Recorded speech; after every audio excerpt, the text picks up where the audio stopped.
This is enough. Now, our next target is Earth. This is final. Our next target is Earth. The aliens are very angry. The command chamber of the K'thari Armada was silent, save for the low hum of power conduits feeding the starship's colossal engines. Holographic stars floated in the air, mapping out countless worlds. Some glowed green, safe, already subdued. Others flickered red, lost or defiant. But at the center of the room, one planet glowed bright blue, pulsing like a heartbeat. Earth. Supreme Commander Zyrel watched it with narrowed eyes. His 4 arms were clasped tightly behind his back, and his spined crest flared with irritation. For 3 cycles now the humans had resisted. Not with superior technology, not with vast fleets or advanced weaponry, but with sheer stubbornness. "They are an annoyance," growled one of his lieutenants, a hulking brute named Duracle. "A primitive world with no right to defy the K'thari. Their oceans boil with pollution, their skies choke with fire, yet still they cling to their dirt like vermin." Zyrel's mandibles clicked. "And yet they win." The statement hung in the air like a curse. Around him, the council shifted uncomfortably. Reports had come in from the outer colonies. K'thari soldiers ambushed in forests, convoys of armored walkers destroyed by improvised bombs, skycraft falling to weapons centuries behind in sophistication, but lethal in the hands of humans. "They are cunning," admitted Advisor Shira, her voice smooth and cautious. "Every world we conquer submits quickly. But humans, they learn. They adapt faster than our simulations predict. Each defeat teaches them.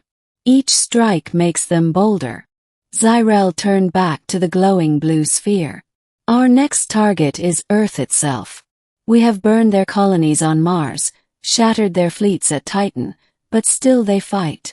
If they are not broken now, their infection will spread through the stars." His spines rattled as his anger boiled. The humans must be made an example. The human side. On Earth chaos reigned. Cities burned under alien bombardments. Skies filled with streaks of plasma fire. Nations that once squabbled over borders now stood united, not because they wanted peace, but because survival demanded it. In the ruins of New York, a resistance cell gathered beneath what had once been Grand Central Station. Generators hummed, casting a dim orange glow on faces lined with exhaustion but sharpened by determination. Captain Elena Torres adjusted the strap of her rifle, looking around at her ragtag team. Soldiers, civilians, even former criminals. The war had erased all lines. Now there were only humans.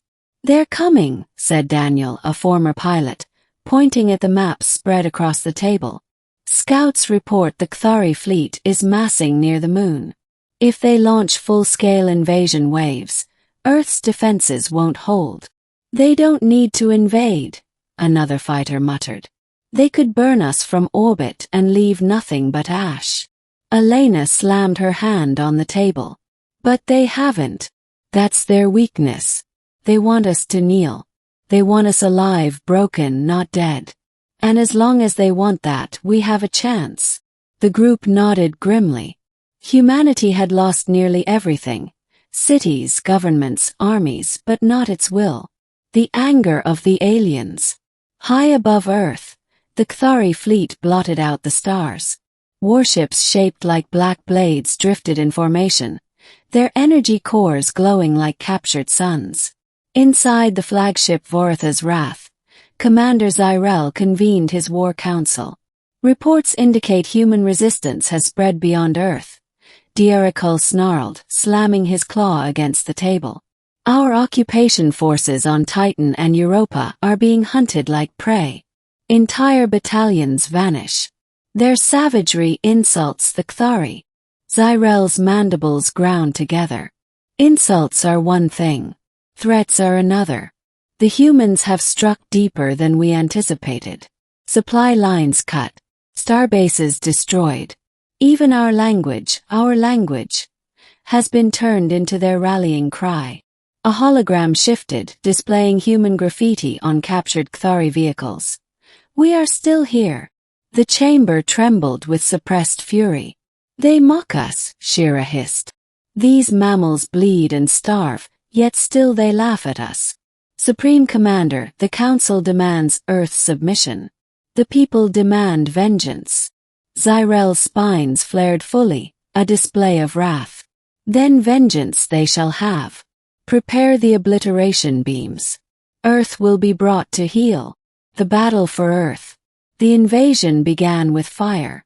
From orbit, the K'thari unleashed lances of plasma that scorched deserts into glass and split mountains apart. Entire cities were swallowed by firestorms. But Earth did not die quietly. Anti-air batteries hidden beneath ruined skyscrapers unleashed storms of missiles. Fighter jets, ancient compared to alien craft, dived through clouds of plasma, sacrificing themselves to cripple capital ships. Civilian militias emerged from tunnels and forests, striking supply convoys and vanishing again. Everywhere humans fought. In New York, Elena's resistance group detonated charges beneath a landing zone, obliterating an entire wave of alien walkers.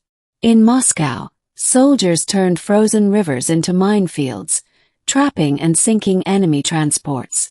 In Africa, tribes that had once lived far from modern war became legends, striking with bows and rifles against soldiers bred for domination. And across the world, humanity's message echoed in every language. "Earth is ours. We will never yield." A dangerous revelation. But even as humanity fought back, a secret was uncovered. In a hidden K'thari databank captured during a raid, Daniel unearthed files that chilled him to the core. The K'thari were not simply conquering Earth. They feared it. "They see us as a threat," Daniel told Elena as they pored over the alien texts. "Not just now, always. Their records show that every species they've conquered became docile slaves. But us.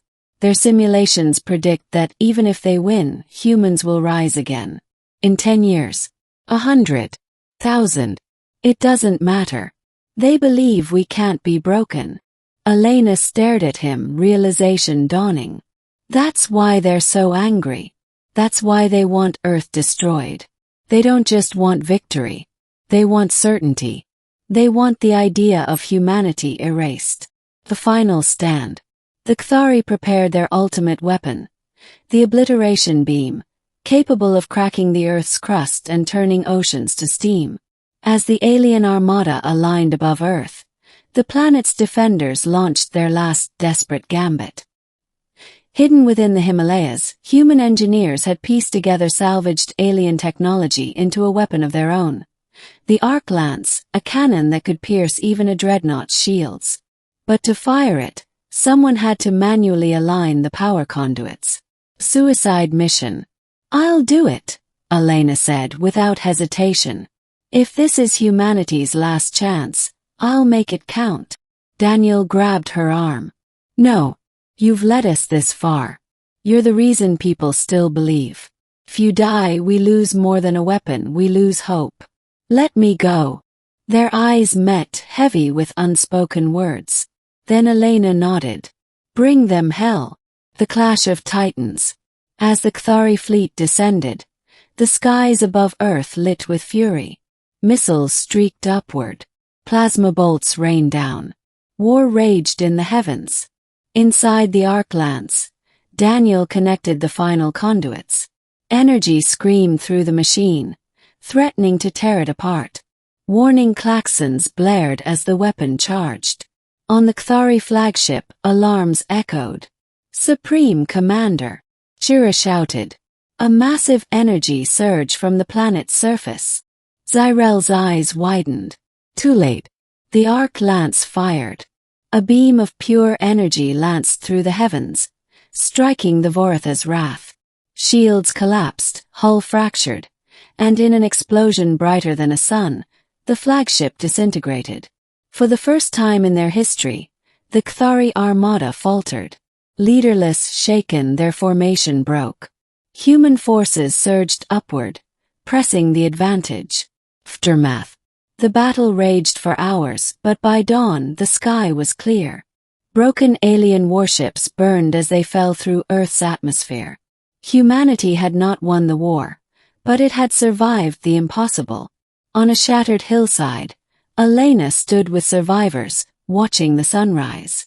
"They'll be back," someone muttered. "Yes," Elena said quietly. "They will. But now they know something." She looked at the glowing horizon, her voice hard as steel.